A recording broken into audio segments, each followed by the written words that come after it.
Hello, my name is Debbie Boone, and I want to welcome you to my podcast, The Bend, where we explore how successful people navigated the path and emerged in a better place when life threw them an unexpected twist.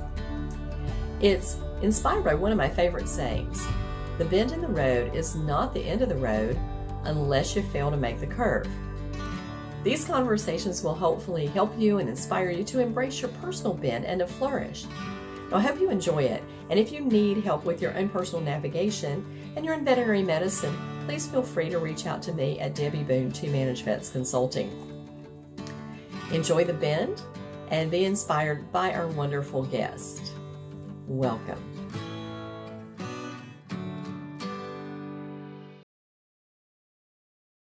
Well, hello everyone, and welcome to today's episode of The Bend. I am your host, Debbie Boone, and today I have a longtime friend of mine, Dr. Stacee Santi. Stacee and I have known each other, since probably she started her company and joined Vet Partners. I remember when I joined Vet Partners, she was one of the first people who I heard give a presentation for elevator speeches. So that's how long ago that was, Stacee. She is a graduate of Colorado State University, the veterinary school, a founder of Vet to Pet, which you probably are familiar with. This was one of the first apps that I became familiar with out there in the world. And then she successfully exited to that app to VetSource in 2022. She also has over 20 years of clinical experience in small animal and emergency practice. And so she's in the trenches. This is one thing I really love, when business people have real world experience and they bring it to the technology world or the consulting world, because I think that having lived in veterinary medicine for 40 years myself, it's something you need to know about before you can go and offer advice to other people. And that's all what consulting is. She has been on advisory boards, past president of Colorado Veterinary Medical Association, 2021 Educator of the Year for Western Veterinary Conference. And she lives in Durango, Colorado with 6 horses, now 3 dogs, because she just got another one, 1 cat, 4 chickens, 1 husband, and she's working on the baby burro. But her husband's like, something's got to go before we get the burro. So thanks for coming on, Stacee. I'm really excited to have you today and just to catch up and talk about all the really cool stuff that you're doing, including writing a book. So as a book author, I feel your pain. Well, thank you, Debbie. This is going to be so fun. Yeah, absolutely. Were you one of those kids who wanted to be a veterinarian from the time you were walking? Yes, for sure. Well, I think around 6, I made the official declaration to the family that I was going to be a veterinarian because I loved animals. And I do recall my little brother, who was 4 at the time, he made a declaration same day that he was going to work at Burger King because he loved Whoppers. But my mom, she's like, if you tell people that, you need to let them know that your brother's dreams did not come true. That's so funny. Well, I always laugh and say my parents were believers in child labor. And my mom says, quit telling people that. I went, but it's the truth, because they owned business, they owned restaurants. And from the time my brother and I really could maneuver around and do some work, we were working in those restaurants. And I don't think it did me any harm to learn how to work as a kid and to learn how to work in the public as a kid. So tell us a little bit about your, I know you worked in vet med and in practice for a long time, but I'm really curious, like, you just created Vet to Pet and it was so unique out there in the world. How did you come up with that idea? Well, it was an idea, I guess, that originated from pain in the clinic. I'm not the kind of person to start a business. Like, that is not me. I didn't go to business school. I don't really necessarily like business that much. I just wanted to be a veterinarian. But my purpose as a veterinarian is to help pet owners figure out how to take best care of their pets. And I'm super passionate about that. And I just always, I'm also a noticer of things, like when things just don't make sense. Like, I feel like if I could have a second job, I would be so good at watching movies before they're released to let people know, like, this part of the storyline really doesn't make sense, or, what's going on over here? You would never use that weapon for this sort of situation. Or there's a clock that didn't exist at this time frame in the 1700s. There was not a clock like this. Yeah. Yeah. Exactly. So, anyways, I'm in the clinic this one day. I mean, as many days, and I'm doing my wellness exams back to back, and I'm having the spiel. It's time to give your pet their heartworm prevention. And we're in Colorado, where we do prevention from basically May to October because we get so much snow in the winter. So it's a big deal. Like March, April, everyone gets their 6-pack for the summer. It seemed like that particular day, everyone was telling me, "Oh, Dr. Stacee, I still have some left over from last year." I was frustrated, but then I started examining the situation and realized I myself don't even give the heartworm prevention every month. Because why, I ask? Because I can't remember. And those stickers in the box just weren't cutting it anymore, because people were starting to move very early into smartphones and less onto the calendar on the refrigerator. And so I thought, wouldn't it be cool if I could get one of these little notification things to go to a client and tell them it's time to give your heartworm medicine? Like, wouldn't that be so amazing? That was the extent of my dream. So I started to figure out, how do you send one of these little notification thingies? And I realized you had to have an app. Well, how does one get an app? And that was the beginning of how I got started. Wow. That is just really fun and neat and feel it, right? And you're Yeah. exactly right. I mean, people do struggle to remember that stuff. And I'm like you. I mean, I put it on my paper calendar, but I have an app that reminds me of stuff.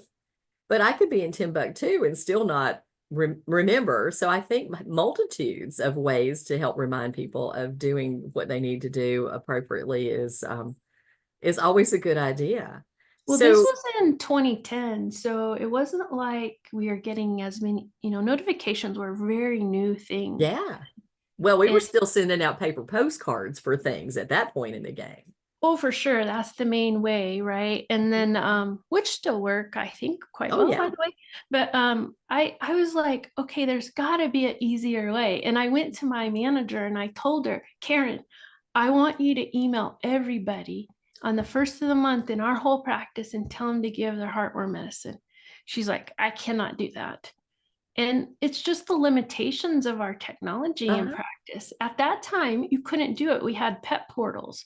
Ah, And it was like, well, people have to sign up for the pet portal and then they can set their own reminders. And I'm like, who has a pet portal around here? I asked my staff at the yeah, staff meeting, and like 75% of them didn't even know how to right. log into the pet portal, which was reflective of the client utilization we were having of Yeah. the pet portal. So I'm like, people, if you're like me, I want it served to me easy. Uh-huh. And there's got to be a way. That's what I kept telling myself. There has to be a way. Yep. And so you created one. I love it.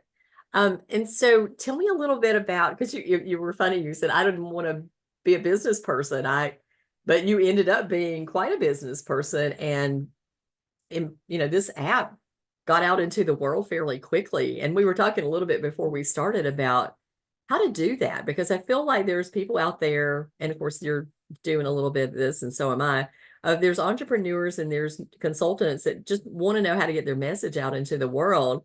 And there's a lot of trial and error to it. So tell us a little bit about how you got the message out beyond your clinic. I mean, obviously you started there. Yeah, so a few key things happened for me on my journey. One was I had a really good relationship with my pharmaceutical reps, Mhm. my Zoetis rep in particular, which it wasn't Zoetis, and it was was Pfizer. Pfizer. It Yeah. was Pfizer. Yeah. And they were like, "This is cool. Will you come tell the vets in Phoenix about it?" I'm like, I guess so. And so I go over there and I go to their little key account meeting and I show them what I was doing. And then they're like, "Will you tell the vets in Huntington Beach about it?" I'm like, "I guess so." And I went to this fancy meeting at Huntington Beach with all these California vets who are way more sophisticated than I am in my rural little town of Durango, Colorado. At least I felt that way. And I was like so nervous to speak in front of all of them. I had to go in the bathroom right before I went on stage, and I asked myself, what would Beyonce do? Like, you're going to have to get on this, like, do a good job, pull it together, girl. So that was one way. And then I started looking to, where are my customers? Where do they hang out? Where would they find information? Of course, the journals, but it's so expensive to put an ad in a journal. And then I wanted, for me, I learned about things at conferences. So I looked up some of my favorite speakers. One of them in particular is Karen Gavzer. I always just really enjoyed her practical sessions. And I cold emailed her. She didn't know me from Adam. And I asked her, would you basically pimp my product? And she's like, no, I don't do that. But you can join Vet Partners and you can start networking and start figuring out the ropes. And so that's what I did. Started meeting lots of people like you and so many influencers and knowledgeable people in our profession on the back end of the industry. And I started just trying to get the word out about what I was doing. And then people found it interesting and helpful, and it solved a pain point. So they started speaking about it. People like Brenda Tassava, Eric Garcia, they just liked it. And they would not take any money for it. They just liked it. So I think one of the key points, which I was lucky to stumble on, is you've got to have a product that solves a real pain point, a product or service that people are in pain right now and they need a solution.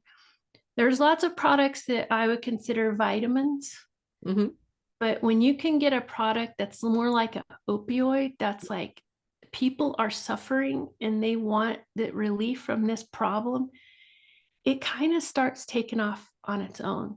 And I just stumbled into it because I was in it. Like I was my own customer. That was a big deal for me.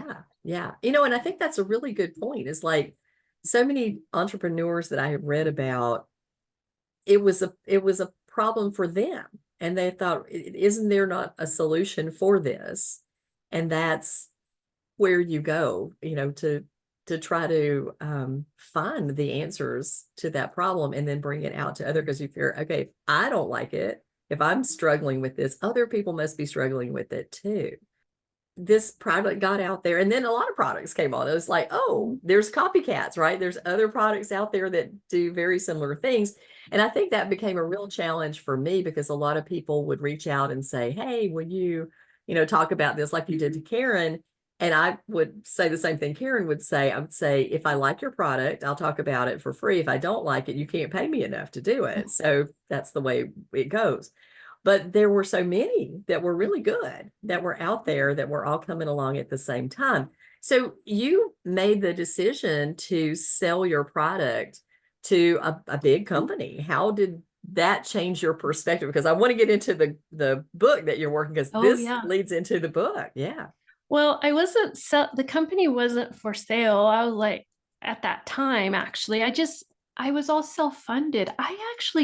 I'm so naive. I did it. I'm not good at business. I tell you, I'm your classic vet that's not good at business. I didn't realize random people would give you money to start a company. Like, I didn't even know that was an option. And I got my money from my own job. I worked, I put the money in my company, my job at the clinic, and my parents gave me a little money. One of my clients gave me some money, who turned out to be a bigwig, Silicon Valley guy. I didn't even know. My uncle had started a company. He gave me a little money. I didn't get overextended. I didn't go in the red. I just managed it like I do at my vet job. If you don't have the money, you don't get it. And so then I realized I got big enough that I'm like, I do need a little bit of money here to compete. Like, to what you said, there were so many competitors coming out. I got to kind of put my stake out here and claim my space. So I went to raise money, and it just so happened that VetSource said, we like what you're doing, and we would like to buy the whole thing over a 3-year period. Uh-huh. And I'm like, well, okay. Should I do that? I thought I asked my mom, what do you think? And I knew the company was going to need to get really big, like really big, to be the kind of player I wanted it to be in the market. And I don't really like working in companies that get over 50 people. It's, then you become more of a manager of people. Right. And I like solving problems. I really enjoy small teams, 20 to 30 people. And I knew it wasn't going to bring me joy to scale this thing in the way I hoped it could survive in the big world. So I asked my mom, what do you think? And she's like, I think you take it, because if you want to start another company, I know you have a million ideas. You can do it again if you want. But this is life-changing money for you and your kids. And I think it helps you live the life you have worked so hard to have. And so I did it. So you did it. So you did it. Now, looking back on that, I mean, that's got to be a little scary, because this is definitely your baby. I know when when I left my first veterinary practice, I had managed that practice for 19 years and hired every soul in the building except the owner and one associate. And I had put a lot of heart into it.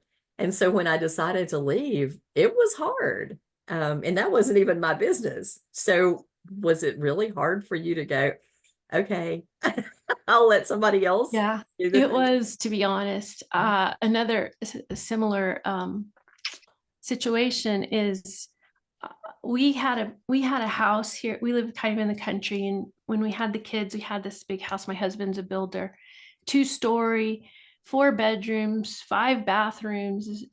And the kids left home to go to, pursue their lives and stuff. And we realized we hadn't been upstairs in like a whole year. And our friends who have triplets, they came to us and they're like, we want to buy your house.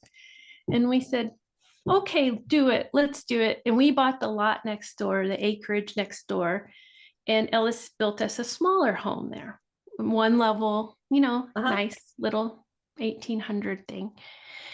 But from my kitchen window, I can see Kelly's house, who bought my house. And they whitewashed my barn. And then she cut down the wisteria. And then she cut down the gazebo Ellis had built me. And I'm looking out this window with my binoculars. I'm like, oh, she's ruining my house. What is she doing? And she's cut down my wisteria. And he's like, Stacee, that's hers. She paid a lot of money to have that, and it's hers. It's not yours anymore. Let's close the blinds. And that was the similar feeling I had as Vet to Pet got handed over to VetSource, and other people got to call the shots on it. And I couldn't handle it very well. I tried. The people are very nice, but it's a huge company, like 500 employees. I don't thrive in that setting. So I hung around about a year or two, and then I'm like, I told Kurt, the CEO, I think I gotta go. I think I did what I needed to do. I got this little product from here to here. You take it now. Yeah.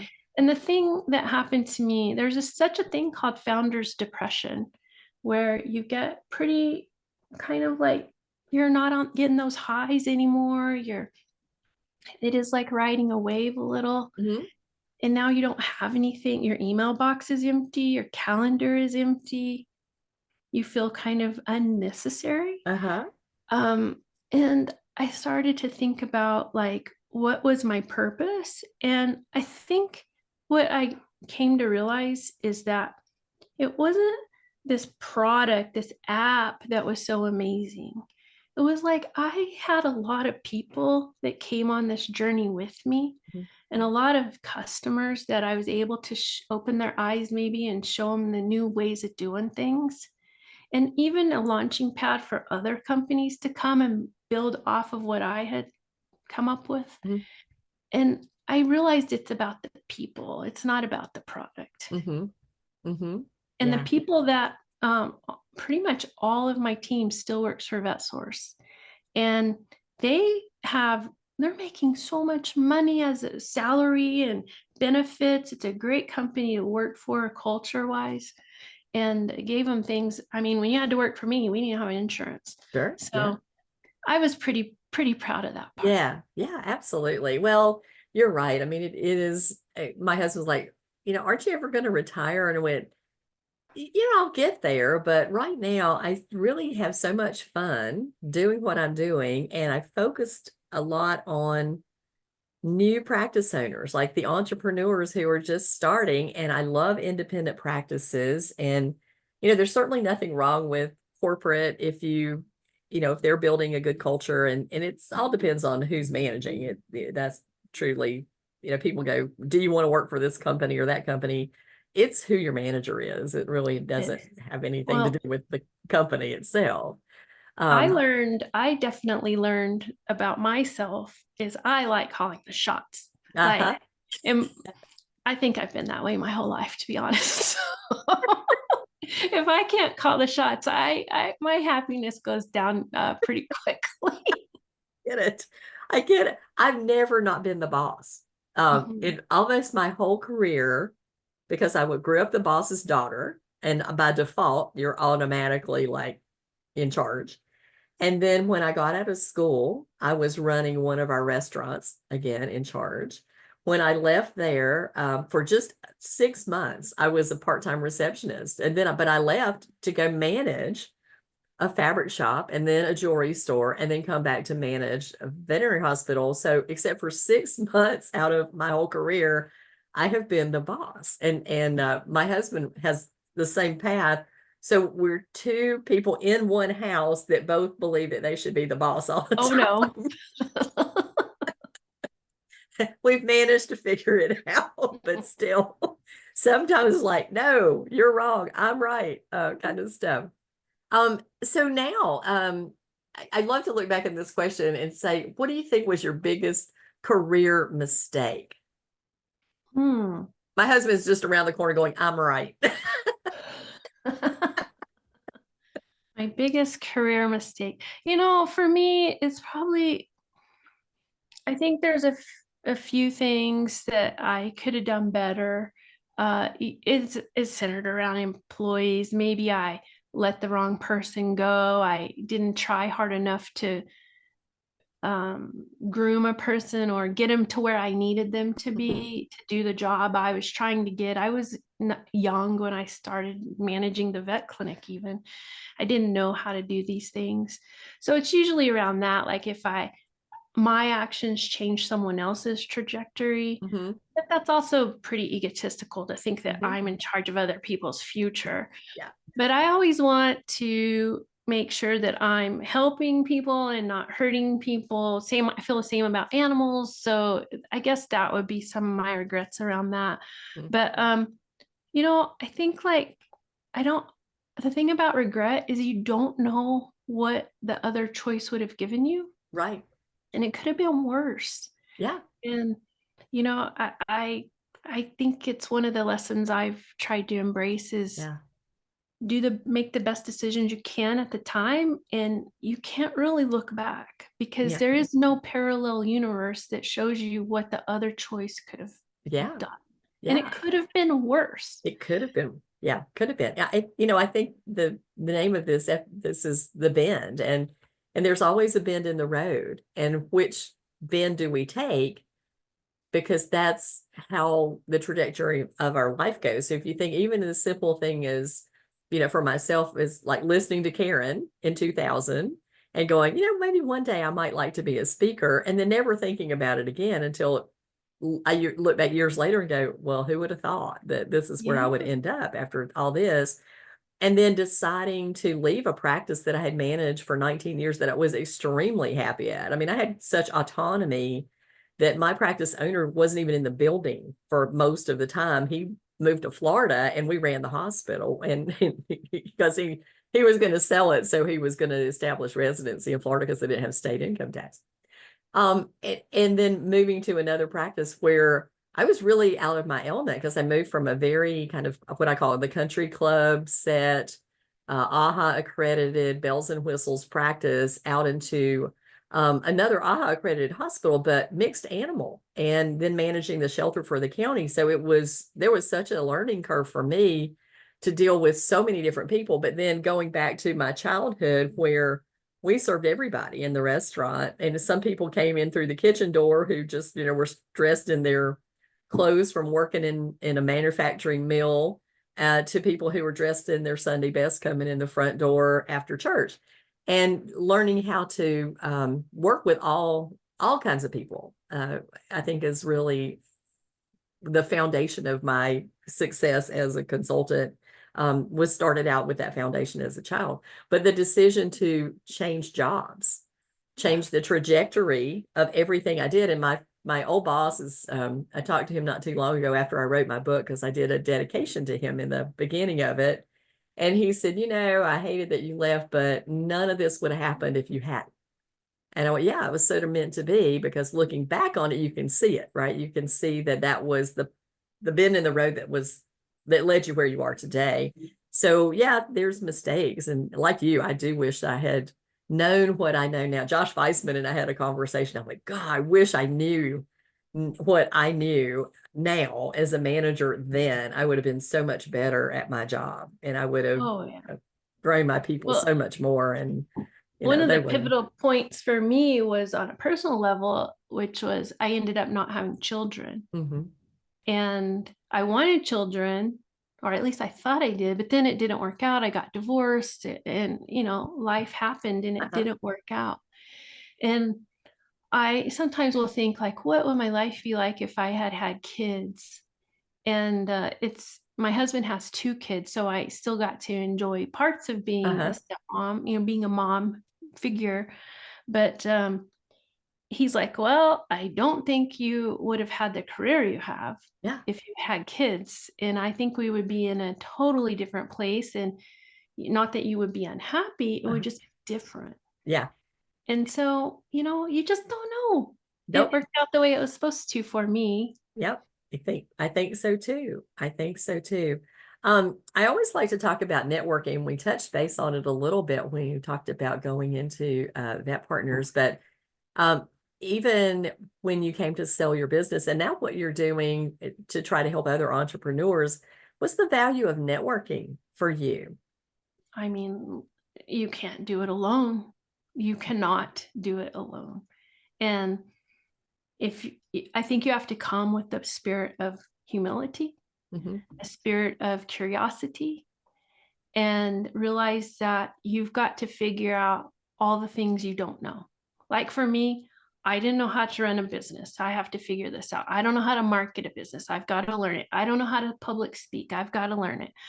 I don't know how to run a product with technology and engineers. I don't know what I have no idea how that stuff works. I've got to learn it. So I think just having a huge amount of curiosity and paired with humility, where you're not coming in as a know-it-all, allows you to build relationships with people. And I found that there are so many people that want to help you. So many. Yeah. And you don't have to pay them. They just want to see you succeed. If you're genuine, you're humble, you're kind. I think it's just like typical behavior. You don't want to hang around with someone that thinks they know it all. Right. Yeah. Yeah, especially when they don't. Now, if you do know it all, that's different. People are coming to you for opinions and whatnot. But when you're starting out and you're entering into a profession where you don't know maybe everything of how it works, you've got to start your discovery process. Yeah. And the way you do that is networking. Yeah, I agree. Yeah. You know what? I can remember when I first joined Vet Partners, and for the audience, you might not know this, but Vet Partners is the association of consultants and advisors to the veterinary profession, where the CPAs, the consultants, the tech entrepreneurs like Stacee, who kind of support the practices. But I remember not really having an elevator speech. First of all, I didn't know I was supposed to give one, so I just was kind of off the cuff. But what I said to the group was, thank you. Thank you for teaching me, because these were people who had written in veterinary economics and DVM 360, and I had learned from them over the years, how to do my job. And I was so grateful for those people for doing that. And they continue to teach me even after all these years. And I try to give that back. I try to teach too, which is, what a lot of this podcasting is all about, is really just sharing information and advice with the profession. I do absolutely want to talk about your book, because you've got a working title that says Stop Acting Like a Girl, which I absolutely love.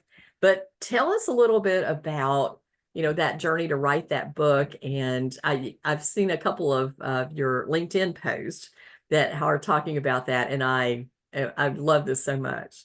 Oh, yeah. So, I had written this blog maybe 4 or 5 years ago as I was managing my company, starting my company, and I had hired mostly women.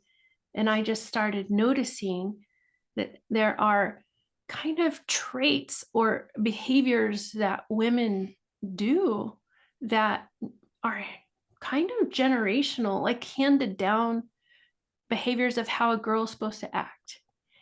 And I started looking back, and for me, I've always been around women. Like, my veterinary class was 85% women. My job at Portland was 90% women. My job at Durango was 95% women. I've just always been around women. I don't know any different. And for me, that's where I thrive. But then when I started Vet to Pet, I did hire women, not for any reason other than they're the best for the job, in my opinion. Mm-hmm. But then when I started trying to raise money, get distribution deals, sell the company, I started having to interact with predominantly men, which even at my vet job, the clinic got sold to a corporate. And when I had to go to the mothership meetings, it's mostly men. Mm-hmm. And I'm thinking to myself, why is it that a profession that's, what would you say, 80% At women? least, yeah. At least, is when you get up to the executive level, it's, I'm guessing, 80% men. Yep. What's going on here? Is it that the women don't want the leadership positions? I think that's a fair call. Like, they very well may not, but I think a lot of them do. And I started looking at those 20% of women that are in the executive roles. And I thought, what are they doing that's different than the other women? And I came up with 6 things that I think women sabotage themselves. Basically, it's not their fault, in my opinion, because you were taught this way. I was taught this way. Things like speak when you're spoken to, go with the flow, it's better to be Apologize. popular, apologize, like you don't want to offend anybody, like all these little behaviors you're supposed to adopt as a girl. They transcend to you when you're a woman Mm-hmm. and you're trying to, be a leader. Mm-hmm. And they Yeah. get in your head and you start suffering from things like imposter syndrome and self-doubt Yeah. and embarrassment, or this feeling that you don't belong because it's different. Mm-hmm. Yeah. Yeah. Yeah. I read the blog and I love the list. And I think it's true that I hear women apologize for stuff. And I'm like, why are you apologizing? Now, I'm not one of those people. I am very fortunate. My mother was a force of nature, still is at 90. Um, and I also grew up in very influenced by people like Gloria Steinem in the feminist movement. So I really am a take no prisoners kind of person. And I don't feel like I need to apologize for having an opinion. Well, And I think you're in the 20%, like whatever the percentage is yeah. of vet med, where you're you're able to have your own company, be a Mhm. leader, be an influencer, because maybe you don't do these things Yeah. as much. What do you Yeah. think of that? Well, and I think so too. I feel like a lot of time women hold themselves back, and I always struck me, and I'm sure you know this data point is like women will look at a job advertisement and say, oh, I can do 75% of that job, and I'll go and learn the other 90 up to 95%, and then I'll go and apply for it. And men will go, I can do 60% of that job. I'm going to go ahead and apply for it. So Mm-hmm. it's just this go for it mentality that says, why not me? And women like, no, I have to be 100% perfect and absolutely suited for it. And that inability to say, I'll just learn it on the fly. And I gotta say, for myself, starting out a company, and of course, like I said, I probably had an unfair advantage in growing up in a family of entrepreneurs because my family taught me very early. I mean, I was running profit and loss statements at the age of 15. So most kids don't do that. But I had that confidence, and I had backing of people I could go and ask, which was the other thing too, is like surround yourself with people who know and go Mm-hmm. and ask them. But the other thing is risk taking. And I feel like that is a huge part of where women hold themselves back. And I'm really excited. Right now, I am working with 6 startup practices, and all but one of them are female. And these women they have ideas, they have a plan, they want to, row their own boat and captain their own ship. And they're what I consider smart enough to ask for help before they unlock the doors, rather than stumbling around for 5 years and then calling somebody and going, now I'm stuck, right? I really don't know how to get myself out of this mess I've gotten into. So laying the groundwork and the foundation for business is just, I feel like women are getting more in charge. Like they're really willing to like step out and take charge of things. And that could be that younger generation who is who was not raised. I mean, like, I completely understand. I'm a woman from the South. I mean, we were raised to, always be uh, gracious and to, make sure nobody's uncomfortable, and the hospitality thing. And you can still do that and still be a force, right? And still, be direct. Well, and women bring so many things to the table when it comes to leadership, like intuition is really strong. And um, I feel like, for example, if a guy says, I don't want to talk about it anymore, done, they don't want to talk about it. Right. But if a woman says, I don't want to talk about it anymore, they want to talk They about it. really do. Yeah. They really do. And we have spent so much time as young girls talking, observing. That's what we do, right? We gather, we visit, we talk, we analyze, we help other girlfriends out.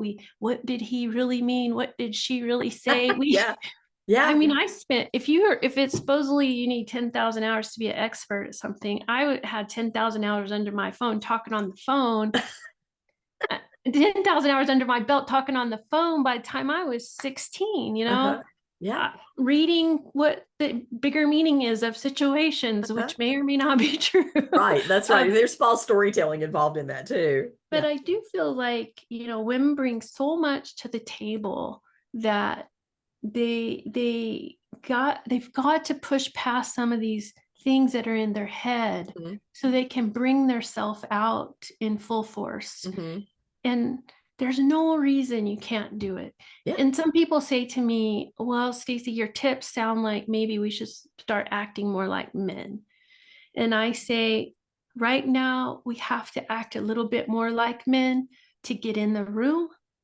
Yeah. And once there's more women than men, we can go back to acting like a girl because Yeah. everyone will know the standard. This is how we do This is things. how we But do right it. now, forever, the standard has been the male way. Right. And the truth of the matter is, if men want to be more successful, they should learn how to act more like women, Exactly. They because should. women understand emotion better. Mhm. They are more in tune, and maybe this, has something to do with having kids, but neither you or I have kids, but it doesn't mean that we are not intuitive about paying attention to people, like deep Mhm. attention is what I call it, Mhm. to other people. And if men can learn how to do that, then they are more likely to get their teams better focused on the mission at hand Well, rather than, I've had men come to my webinars lately and my session in Las Vegas on this topic. And I was so excited because they were like, how can we support women more? uh-huh. And what can we learn here to be better ourselves? Hmm. Because I think there are so many great men out there that Yeah, don't know. They're nervous almost to right, talk to a woman, and they don't want to say the wrong thing. They don't right. want to offend them. They're like walking on eggshells, like, Yeah. should I call you this or should I call you? Someone came up to me at the session, and my session was called Stop Acting Like the Girl. And they said, are we allowed to say the word girl? And I'm like, well, okay, let's, they're just really nervous. Yeah. So I feel like I would love so much to see women start to, in a profession that's predominantly women, Hmm. start to see them at the executive level Yeah. more. Yeah, absolutely. And take the best of both sides. I feel like and it's not necessarily a male and female thing. It is what you pay attention to.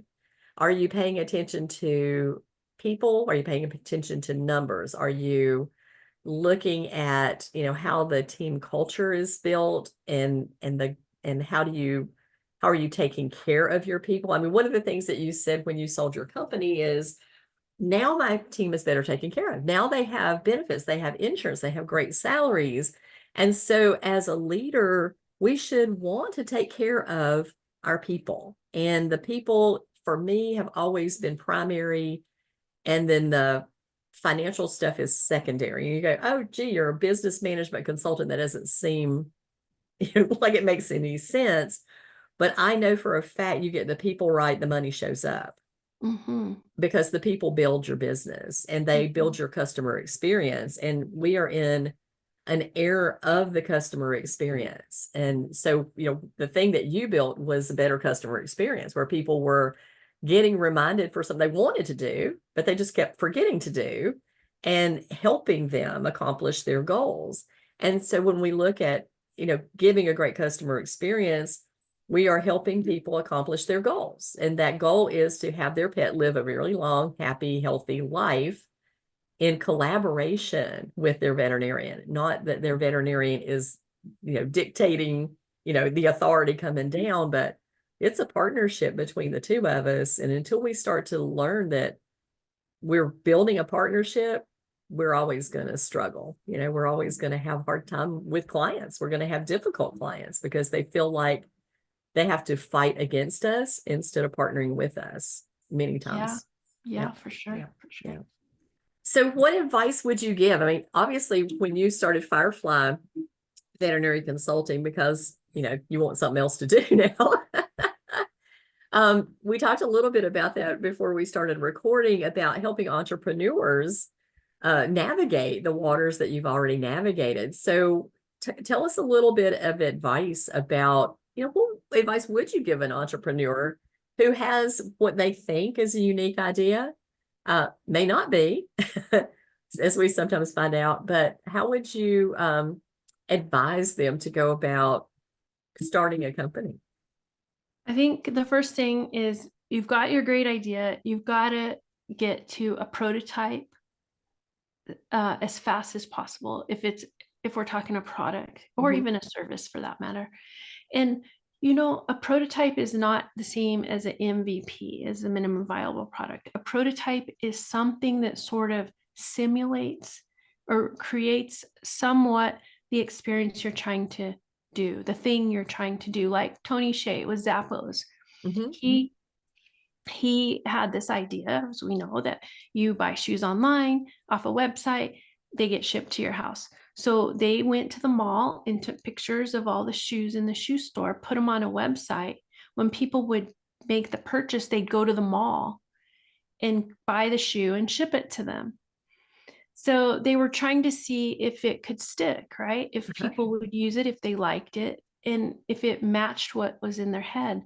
So I think if you've got a great idea, the first thing you've got to do is look around and Yeah. see if anyone else is doing this to the level you want to do it. Mm-hmm.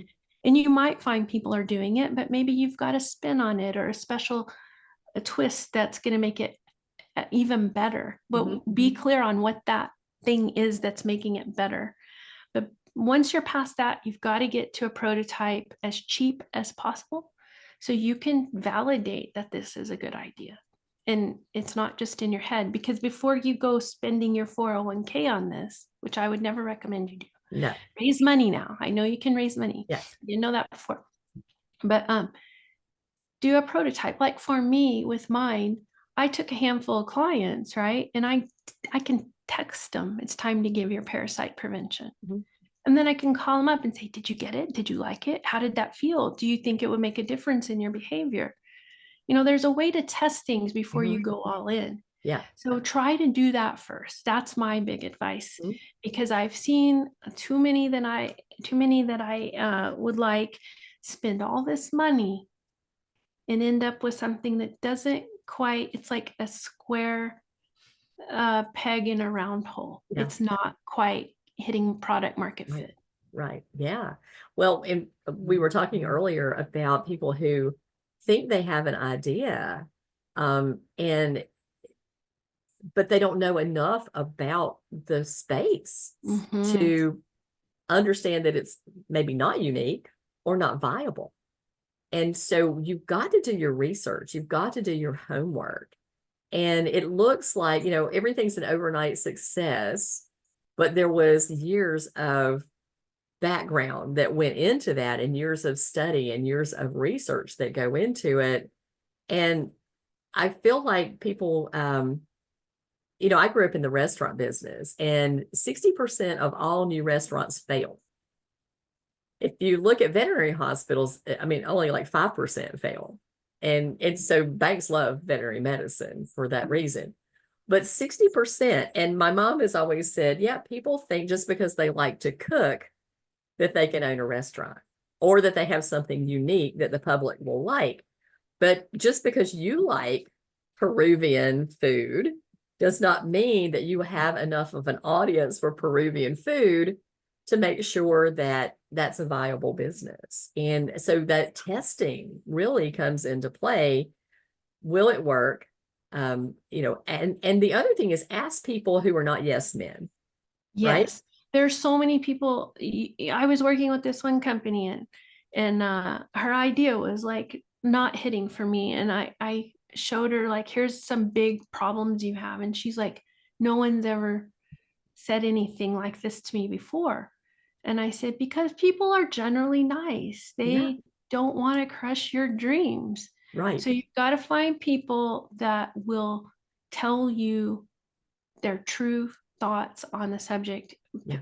And it's even harder to find people, I think, that can verbalize, like understand it enough to formulate the thought, and then be able to verbalize the thought that they're having about what they love and what they don't like Yeah. about what you're doing. Yeah.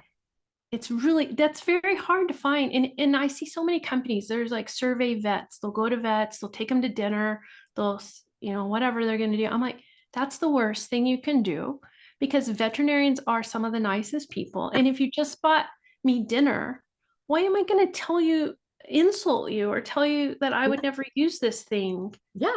Because you just bought me a really nice dinner. So I'm going to be like, it's fine. I like it. Yeah, maybe we'd use it. I'm going to be very wishy-washy and nice about it. Nice. That's exactly right. Yeah. You don't So need somebody who's going to be nice. You need somebody who's going to be real. exactly. Yeah. And say, okay, let's walk through this. And, I know I've done it with companies, and you've certainly done it with companies.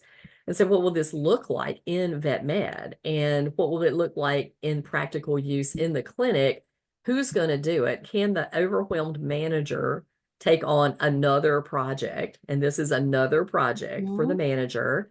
Can you make it seamless that I don't have to do anything except maybe walk through setup with you, and then it takes over on its own? Well, then I'm much more likely to manage it and to do it if I don't have to physically sit there and go, oh, well, now I need to do A, B, C, D, and E, and there's a whole lot of setup. It's kind of like changing your practice management software. Oh It's God. horrible. Yeah, there's two ways to make your team cry. One is to tell them you're getting new software. The other is to tell them you're getting new scrubs. Because, the girls are like, I don't like cargo pockets. They make my hips look big. Oh, I can't live without cargo pockets. I like this kind of band. I mean, buying scrubs to me was the hardest thing. It's true. I will say for startups, though, another key piece of advice I will give is imagine what success looks like. Mm-hmm. Like, really think about it. If this thing goes the way I want it to go, it's going to be this, this, and this. And then ask yourself, do I like that? Uh-huh. Is that what I want in my life, to be in charge of X amount of people and this much? You have to think about, if it is wildly successful, who's going to be in the room at that point? Mm-hmm. And are you okay with that? Because I see a lot of people just want to get their idea from A to B. And when I ask them, well, what if it goes to Z? Yeah. Like, that's kind of what you hope for, I would think. Yeah.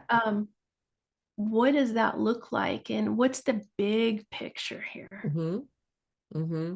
Yeah. That's really, truly great advice, because you're right. People just have an idea, and it's just, how do I bring that idea to fruition and show it to other people? But then what if it really takes off? What if it skyrockets? What then? And Or what if you have a practice? You're starting a practice. yeah, It seems weird. I get it, to think about the exit strategy at the yeah. start. Oh, yeah. But you have to think about, what am I doing this all for? Yes. How much money do I want to make? How long do I want this journey to last? Mm-hmm. Is it going to be a 10-year ride, a 20-year ride? Am I looking to make X amount of money? How much money? Because you have a life you're trying to fund Mm-hmm. for yourself, your children, your extended family, whoever. Yeah. Like, you might want to have a Kim Kardashian jet. You might want to just live in a little apartment in a small town. I don't know. It's Right. your dream. It's It's your your dream. life. Yeah. But if you don't know the exit, it Yeah. makes it super hard to make decisions along the way. Exactly. Yeah. Exactly. Well, I think we both have a mutual friend in Tom Seco, and Tom is a financial planner, and he talks about, putting money in buckets, and having the freedom to be able to do what you want to do in your retirement, or do what you want to do with your practice, and be able to live the life that you want to live. And one of the things I tell people, life is short and we don't get but one. So you better make it so that you, first of all, enjoy doing what you're doing. And then and think about the things that you spend money on. I told somebody earlier today, I am not a fan of tattoos. And I know that's, in our world, they're so common that people look at me like, what? You don't like tattoos? But I am a hard, practical thinker. And so I think, oh my God, what can I do with that money that would like do something, like that would grow, that would put it in a retirement plan, and that, when I got ready to retire. And I said, I wish that the things that I had spent money on when I was 20 and 30, I had stuck in the bank, right? And just let it work for me for 40 years. It would have been great. But everybody has their own dreams and their own idea of what success looks like. And success for some people can be on a farm with a bunch of chickens and 5 kids. That's fine. For Or me, hopefully a burrow. yeah, and hopefully a burrow. For me, it's kind of living at the beach and being able to walk to the beach, and having one little fuzzy white dog who amazingly has not shown his face here on the Zoom meeting. But everybody, and to speak to people and to help them communicate better. That's my goal for I laughingly talk about teaching animal people how to successfully talk to humans. Is my job. That is a hard job. It is. But it is so rewarding when it's done, and I'm willing to do the travel and to do the work in order to accomplish that goal. And fortunately, people are willing to have me do that and help them do that. So that's great. And it's actually getting a little bit easier than it used to be because people are now going, I think we might should have listened to her 16 years ago when she started this. Maybe we should be doing that. That's kind of what we should be doing. Oh my gosh. Well, Stacee, this has been a great conversation and I knew it would be. So thank you so much for that. So I always like the fun fact thing. Do you have a secret talent, a favorite song, something people would be surprised to know about you? Oh, well, okay. I am the former roller skating champion of New Mexico. Whoa, no Yeah. kidding. It was in my younger years. I love that. like I love that. like 9. Like 9? But I won the state roller skating champion with my partner Vito Lafata as we roller skated the tango in the Oh, state competition. oh my gosh. Well, gosh, most people can't even dance the tango on flat feet, much less do it on roller skates. So that is incredibly impressive. Well, I have to tell you, when I was a kid, my parents had this huge basement with a terrazzo floor, and my mom had roller skates that we used to play with, and they had wooden wheels, and Oh my they were gosh. still down there. I don't know the last time I was at my mom's, but we had the best time roller skating in that basement because it was that big, and we could do that on those wooden wheel skates. So thank you very much for talking to our crowd today, and hopefully it's a crowd. Tell me about the book and when do you think you'll have it ready, or is there a timeline for that book? Well, I think I'm nearly done with it, and I'm trying to decide self-publish versus agent. But to be honest, I don't probably have I'm an instant gratification kind of person. Uh-huh. I could never do orthopedic surgery for this reason because you had to wait 8 weeks to see if it worked. I'm more of a soft tissue surgery girl. So I'm probably going to self-publish. And if that's the case, I'm looking like September, Uh-huh. October. So right Okay. around the corner, hopefully. All right. Well, if you need a good agent, I have a fantastic book publisher I'm happy to connect you with. Oh, Yeah. definitely. I'd Yeah. like to explore. Yeah, absolutely. I'll make the connection for you. So thank you again for being on the program. And I know that the audience is going to benefit from this your journey, and especially those entrepreneurs who are trying to bootstrap their way to success. You obviously managed to do that. And thank you very much for your time. And I look forward to seeing you Kansas City, maybe that Yeah, partners. I'll see All you right. there. Thanks I so will see much, you there. Debbie. All right. Have a great rest of your day. And thank you to the audience for spending some time with us on this episode of The Bend.